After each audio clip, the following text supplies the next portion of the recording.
Roshni was the kind of girl who turned heads wherever she went. With her flawless appearance, sharp intellect, and a confidence that bordered on arrogance, she had become a legend in her small town.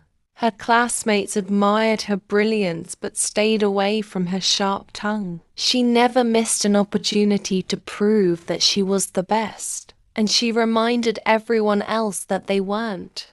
In school, she was a straight-A student, debate champion, cultural head, and the principal's favorite. Teachers praised her endlessly, but she didn't have many real friends, only admirers and competitors. Her attitude was simple. If I'm the best, why should I pretend to be equal to anyone? At home, her mother often warned her, Roshni, pride can be dangerous. Respect others even when you're ahead. But Roshni would just smile and think, they just don't understand how gifted I am. Part 2. The Challenge of Change. College begins. When Roshni joined college in the city, she expected the same respect and admiration. But here, things were different.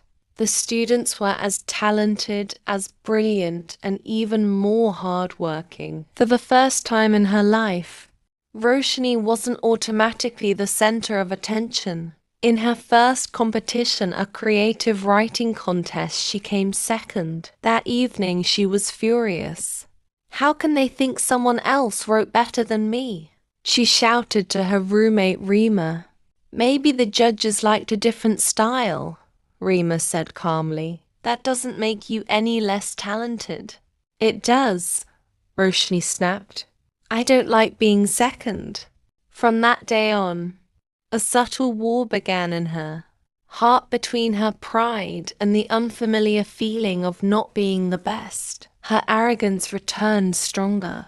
She started isolating herself, avoiding team projects and refusing help. She believed everyone was trying to pull her down.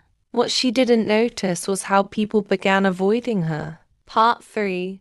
The Quiet Storm, Arjun's Arrival. Then came Arjun. He was different. No show-off clothes, no loud voice, no flashy introductions. He was quiet, polite, always ready to listen. He didn't dominate conversations, but when he spoke, everyone listened. Roshni didn't like him at first.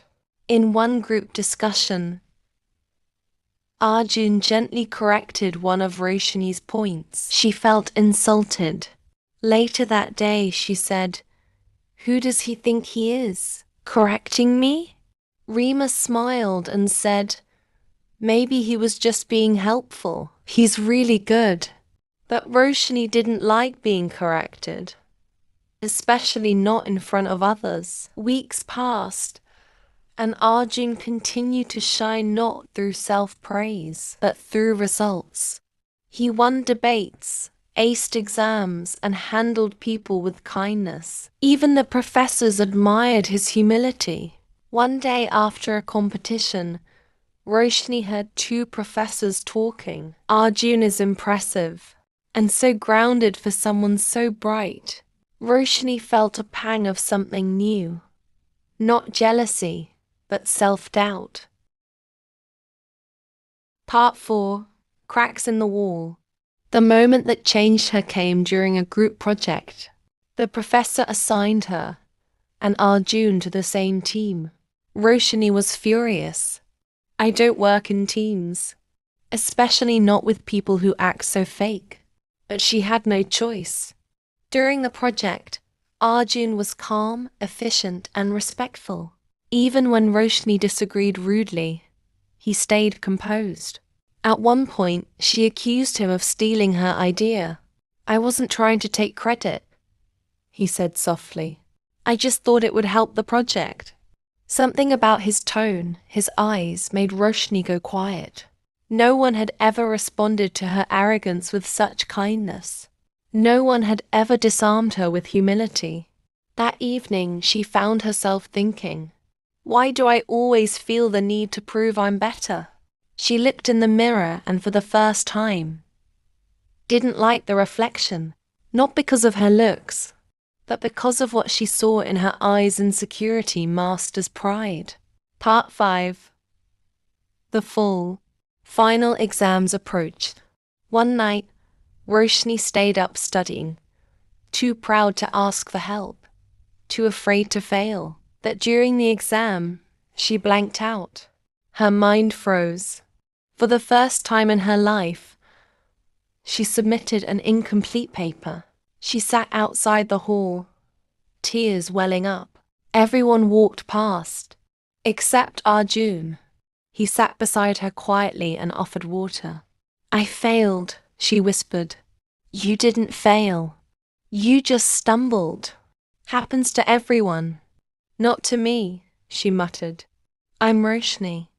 I can't fail." Arjun looked at her with understanding. "Maybe that's the problem. You've never let yourself be human."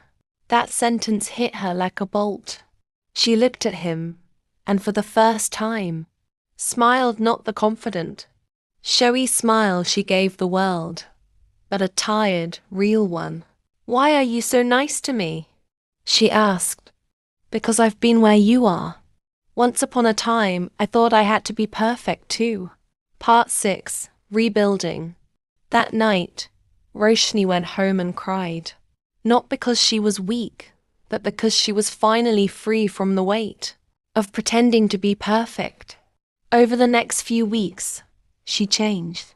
She began listening more, appreciating others' talents, asking for help without shame. People noticed. Her professors smiled more at her. Her classmates began including her in conversations. Rima hugged her one day and said, "You're glowing again this time, from the inside." And with time, even Arjun became a close friend. One afternoon, she said to him, "You were right. I needed to be human before I could be great." He replied, "Now that you are, there's no stopping you." Part 7.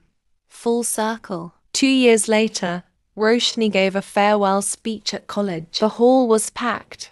She walked to the stage, not with arrogance, but with confidence. She smiled and said, "I came to this college thinking I had to be the best no matter what, but I learned something far more valuable. Being kind, humble, and real is greater than any trophy or title. Pride builds walls, but humility opens doors. And to those still trying to prove themselves, let go. You don't have to be perfect. You just have to be true." The crowd erupted in applause. From the back row, Arjun smiled quietly, and Roshni knew she had finally become the light. She was meant to be not one that blinded others, but one that guided them.